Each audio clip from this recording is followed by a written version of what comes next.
All right, now it's a good place to begin our conversation tonight because the learners who sat their KUCCPS examination last year can finally select their preferred education courses. Now, the government has opened the Kenya Universities and Colleges Central Placement Service, that's KUCCPS portal, to allow you select courses and, of course, the universities ahead of the September intake.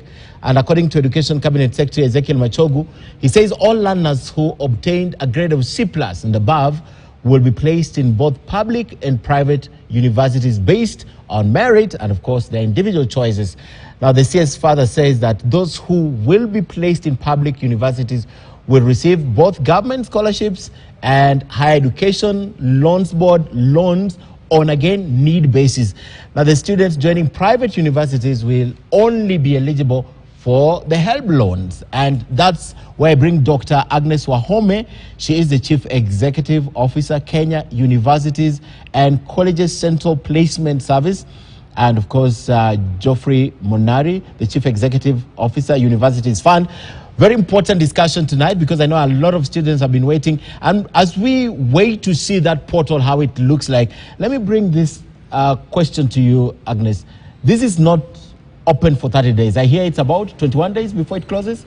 Yes, we'll first open for 21 days. That's what we call the first revision. Then we will run the simulations and get the ones who will have applied, secure their places. Mm-hmm. And then if one has applied and has not gotten the program of their choice, maybe because of the cutoff, the competition, then we will open again for another 2 weeks to allow them. Then we do that up to a third revision. Okay. So that we mop up as many students as possible, mm-hmm. and try and feed them. Because what happens is, if we run for the first 21 days... That's 3 weeks. That's 3 weeks. Yes. And you don't get your program of choice, we also publish the remaining programs. So that you see, if I didn't get medicine, probably there is education. Mm-hmm. So we'll publish what is remaining and also allow the students who did not get their choice to make a second choice and a third one. So this is automatic because all institutions must be listed, all courses must be listed there. Yes. So 3 revisions before the final one. Can a student review the initial chosen course? Now, once you have secured a placement in the first one, then the system cannot allow you to get in again because Okay. you've already now been eliminated. Just like the programs that have already filled up, we also get them off the system so that we are just filling in the remaining students and the remaining programs. Okay. Otherwise, if we allowed you to go again, then we'll just be recycling and recycling the same students. So the numbers keep going down. Okay. Yeah. So this is open to all 2022 KCSA candidates? For university, yes, that's the KCSE 2022. But for the diploma, certificates, and artisan programs, we go back as far as the year 2000. As a year, they will be able to log in.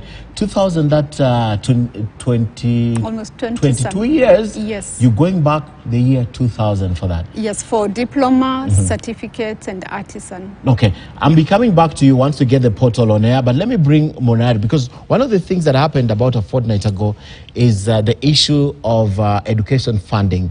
And this is big because the president himself addressed this. One of the divides that is very clear from how universities are going to be funded is who merits to get what. Take us through that again. As a public university student, because what I came to understand is the government is not financing the institutions, but now it's sort of financing the students, not the institution. So take us through that once again, what the president meant by this new model. Perhaps you're more technical to explain that. Thank you very much. This new model has come into place after a lot of consultation. His Excellency, the President, has taken a lot of time to discuss this new model after we got views through the Presidential Working Party on education reforms.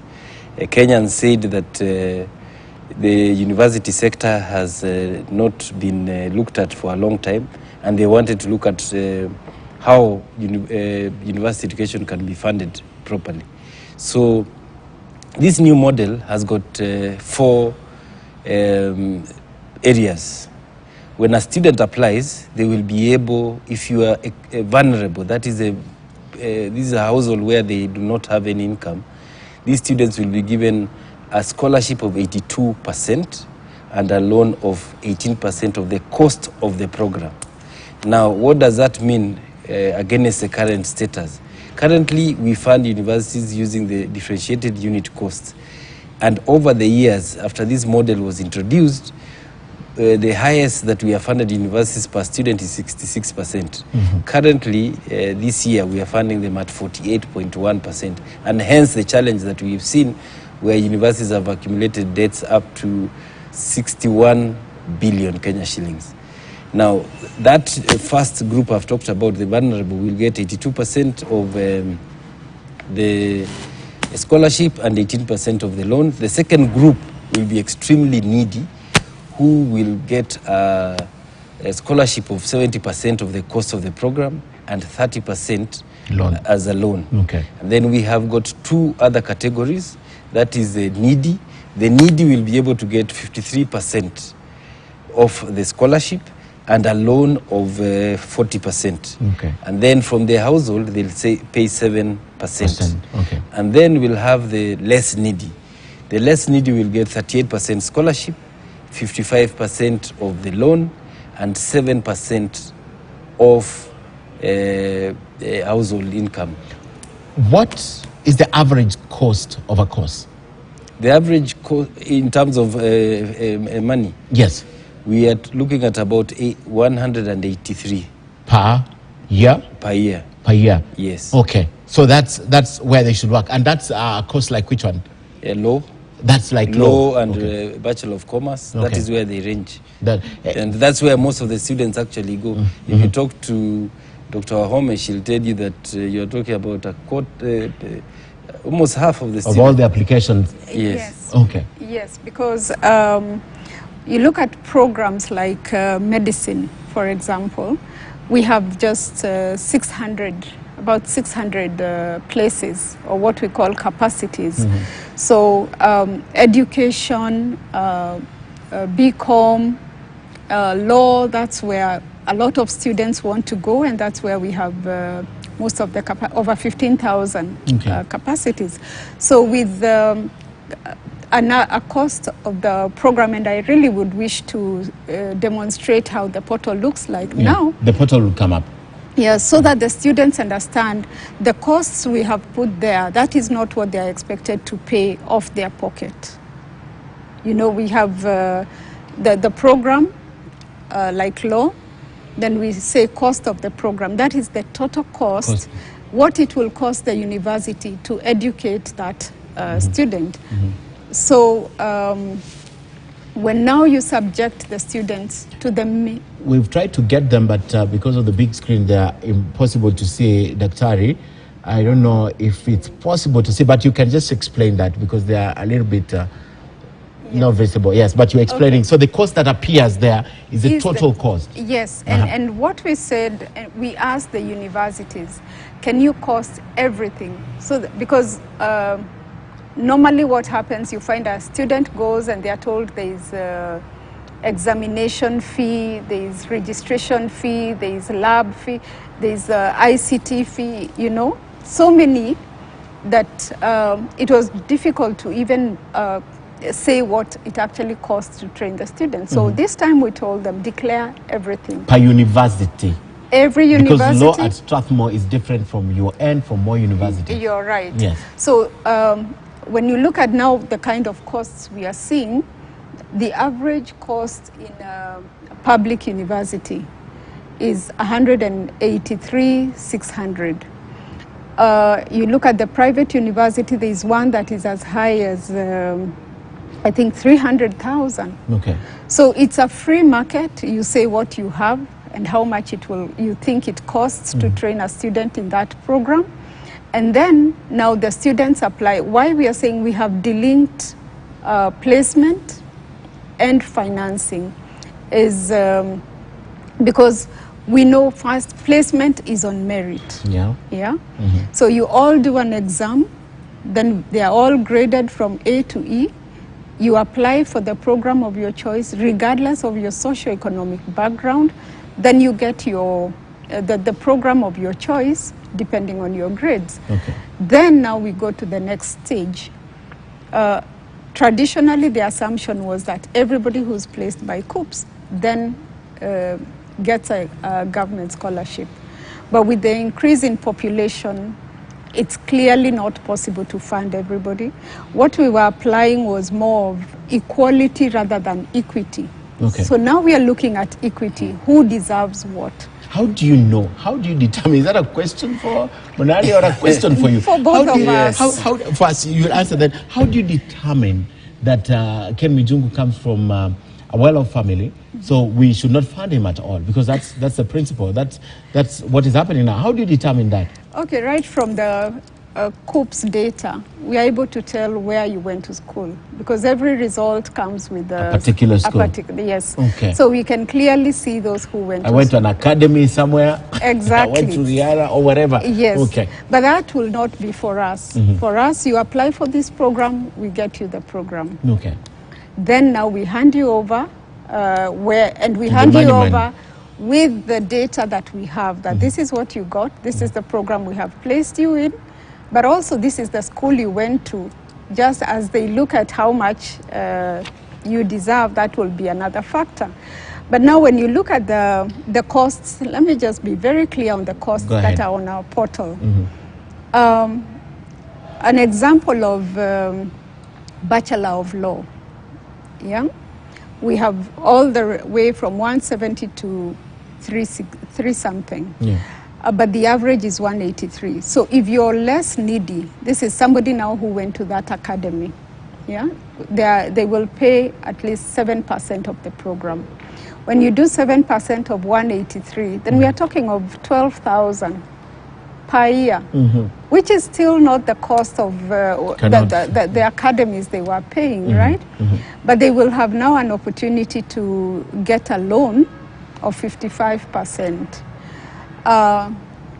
While we are looking at the different rates when it comes to loans, the person from a needy family has a heavier responsibility once they leave school. Yeah. And the person from a well-off family may have less. Not automatic, but may have less. Okay. So they have an access of a loan of up to 55%. So 55% is 100,000, which again, if our brother Helb was here, they would explain that they give a grace period even before, and they have up to 10 years to pay that. And then that's per year. And then the government scholarship is 69,000. So clearly, the universities gain because they get the actual cost of the program, and therefore we expect our universities to now be in a better state to provide quality education.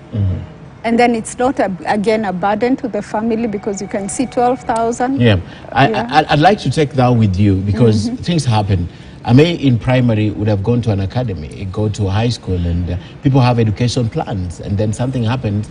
This child who was in a good family that could pay for the school fee can no longer afford because one thing or one reason or the other. And yet, when it comes to this, now you want to judge them based on what happened in primary or the high school. Is there a veto? Is there a way that a student can is allowed to come and explain what's happening, change of circumstance or something like that? Or once you decide, you decide? No, there is an appeal process. Okay.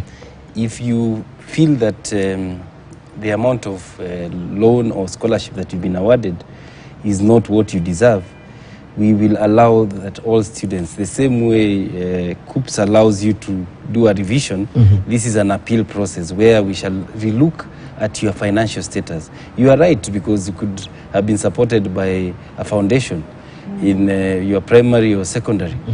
And the foundation maybe was supporting you until your secondary school, so they are not supporting you anymore. Or your guardian or parents are not in the same financial status, or they are not there. So we give that appeal process a chance so that we can be able to review what the amount of money that you've been awarded. But most importantly, this funding model, what it brings is quality, not only cash to the universities.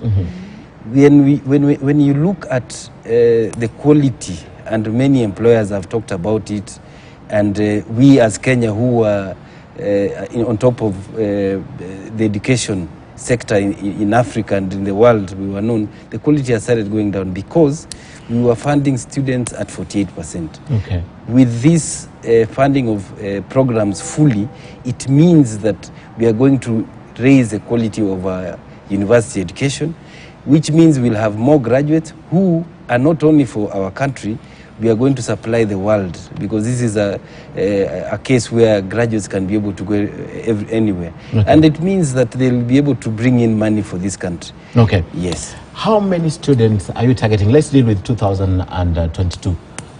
How many students are you targeting, C+ and above, to begin with? We had 869,782 candidates. We are targeting all because we have... They all got C+ and above? No. We have a place for everyone, okay, including that one who got an E. Yeah, because we have tended to focus so much on the C+ and above, but we also have Kenyans. We have 195 who got Ds and Es that we have the TVET programs for them. Okay. But for C+ and above that we are targeting for university, we are talking about 173,127. Okay. Yeah. Do you have the money? It's an important question for the students. Do you have the money with all those percentages? We have the money because the commitment we have from His Excellency the President is that these funds are available, and we know that we are going to fund, because this is something that we have gone through with the relevant authorities. What is now happening is to get the applications into place. We get how many students have applied, and the process goes on. And that is where we have launched this program. Okay. The President is so much committed, he would not have stood in front of cameras without the money being there, Ken. Like every other program in this country, I'm just wondering, was this piloted? Was it tested before it was put in place? I think the testing has been done by HELB in the last 25 years because they use a means testing instrument. What we are using is called a means testing instrument. That is a tool HELB has been using for the last 25 years. And what is going to happen is that we are refining that tool to make it much, much better. Okay. But so it's not a new thing entirely that... No. Yes. Has to be tested. Has it been tested? Are you sure it's going to work? Because I know the other one I did was Joint Admission Board. Is this going to work? And it's fully automated. That's what I'm assuming. There's no one at the back end choosing, reviewing or everything. It's fully automated by AI. Now, you know, the model starts from placement. The work starts from placement, right? Why we have confidence it's going to work? The first thing that we had to do is say, can we first get the costs of the program? Getting the universities within a very short time, in less than a week, they had to spend hours calculating the cost. Most of them didn't have the cost of the programs because we were used to the DUC. You know, money will come from University Funding Board. So the first stage was to get them to declare the cost, which they did. The next stage was to subject the KUCCPS portal to changes and actually have the programs on the system, which we managed to do. Then the next stage now is placement, which we have done for the last number of years. Since KUCCPS was established, the placement process has been automated. So there is nothing new. We are using data.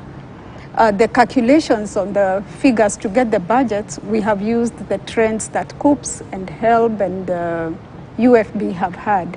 So it's very scientific. So now getting into the mean testing instrument itself, like Geoffrey said, it's something that has been tested over 20 years. And it is data is linked. The beauty is that we are using real data. HELB uses data from the Registrar of Persons.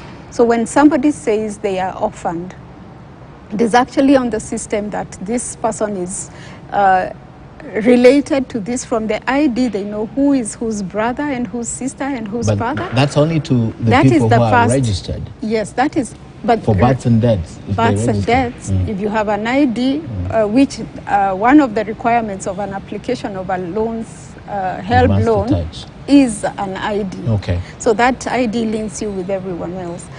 It is also linked to KRA for those who may be paying tax. But at least every person who applies has an ID, and therefore their data and the family tree is already available. So what we are saying, we are looking at data mining. We are using the whole science of data mining to apply a system that we think will solve, and we are confident that will solve the financing issues in this country. Let me bring the aspect of private universities. For students who apply for courses in private universities, what happens to them? They're still eligible to this funding? Yes. Okay. Yeah. What the minister said today, and the president also retaliated, is that we will fund all students who are placed in private universities using the loan only. But the ones placed in public universities will get a scholarship and a loan. Oh, scholarship and a loan. That's the difference. Yes. That is the difference. And this will be able to assist them be able to go through their university. You see, the ones in private universities will have to select, and they'll be placed because they want to go to those programs. Yeah. Yes. Okay. What is the mischief that you're addressing with this, giving a loan and a scholarship and a loan only? Because I'm thinking the mischief is everyone, there'll be a lot of influx to private universities. No, there's no influx to private universities. It will be able. Remember, when you give the scholarship and loan to students in the public universities, it means when somebody is in a public university, they are funded slightly more than private universities, and the costs are there, and they're almost the same.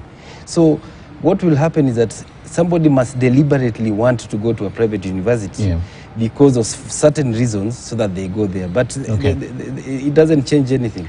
The international aspect, what about our students who want to go abroad? Have they been catered for, or this will be the next frontier? No, they have not been catered for in this funding framework.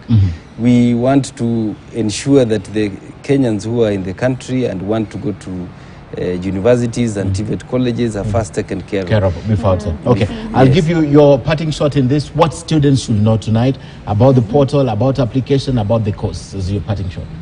Yeah, the first thing is that we have they can access this portal even using their mobile phones. We have now a mobile app that they can use. They can also use the normal browser on the computer. We really urge the students to take their time. We have put in a lot of information. The portal looks a little different from what it has always looked like. So we would urge them to take their time. We have coded the universities very well. You know, the private ones are in a different color, the public ones are in a different color. Again, the cost that we have displayed there is not what they're expected to pay, but it will be the percentage depending on the loan and the grant and the loan and the scholarship and what is household. Again, as they apply, I would wish them to understand that we will have officers in a number of institutions in the country, but we have already trained all the 52 Huduma centers in Kenya. So they can access our services through the Huduma centers. We have officers, again, who will be in Huduma centers. And then as they make their choices, it is important to now look at the course, the university in terms of location. We put it there very clearly, and the costs. Now, again, we said this university is just for C+ and above. But TVET is there for even those who get C Below plus C and plus. no, even C plus and above. Or they can also choose because to go to if you're TVET, looking at your choice in terms of really what you'd love to do, your passion, and it is in a TVET institution. We have last year we had over 3,000 students going for TVET courses. So we are looking at seeing more, because we want to really promote technical courses. But the last thing is that by September we will have the Open University. I don't know whether you've heard of the Open University. So this is again at the top gear, where we are looking at giving Kenyans an opportunity to access quality education without attending the class physically. What we are providing is flexibility. If you're working and you really feel there's a program, a degree that you want to take, you may even have another degree, but there is this thing that you have a passion for. You can actually go open, because it will be modular. You can go in, you can go out, depending on. We have people who have prior learning, they have skills and a lot of experience from the field and would love to get a degree for that. Even the ones we are placing now, there's one who feels they want to go and work. They have a job already, and they really want to do this for a degree program, using a different model. So we will be opening that up in September. And we know the success of open universities around the world. UNISA, for example, the South African one, has over 400,000 students. So that is something, again, in the education sector we are very excited about. So with that, I really want to wish all the Kenyans the best as they apply for the courses of their choice, to be able to, and we are glad that as KUCCPS we are able to facilitate the process of getting Kenyans to pursue their passion. Thank you very much. All right, and I think the silver lining is there's money, so I'll give the money. Your 30 seconds of your conclusion in this. Thank you so much, Ken. For me, I'll want to urge Kenyans, especially the students and the parents, to give correct information. Because this is a golden moment for us to be able, the government has put in a lot of resources. We are looking at additional resources of up to 20.3 billion to make this a success. With all these resources, everyone will be able to get funds that they deserve. So I would not want to see a situation where people want to take shortcuts, because there is enough money to fund based on your level of need. So the ones who really deserve this money, let us give it to them so that they can go through university and they do not pay anything. The first two categories will not pay anything. The ones who are able and have gone to schools, let them chip in initially, and it means they will have less to pay later. But most important, and this is what we have seen over the years, is over-reliance of cyber CAF officers who do not know how to fill the form. So we find that students allow other people to fill for them the form, and they make mistakes. And when you are not awarded the loan or the scholarship that you deserve, then you start blaming the system. So what, or somebody promises that they know how to fill the form, and they don't know. So what I'm urging everyone is that let them ensure they give us the correct information. We shall give you what you deserve, and no one will miss anything. In 10 seconds, foreign students who have studied in Kenya through Kenyan system from primary to education and now in high school, are they considered in the law? No. Not at all. It's only for Kenyan. Thank you so much for speaking to us tonight, and I'm glad Geoffrey Monari, the CEO, this is Universities Fund. He owns all the money, and he says the president has promised and it shall come to pass. And Dr. Agnes Wahome, the Chief Executive of Kenya Universities and Colleges Central Placement Service, thank you for coming. This is a conversation my colleague Shadrach Miti speaks to you every day, and I'm sure you'll be back on the round table one of these nights. Asanteni sana for coming. And as I let them go, let's look at some other stories making headlines, because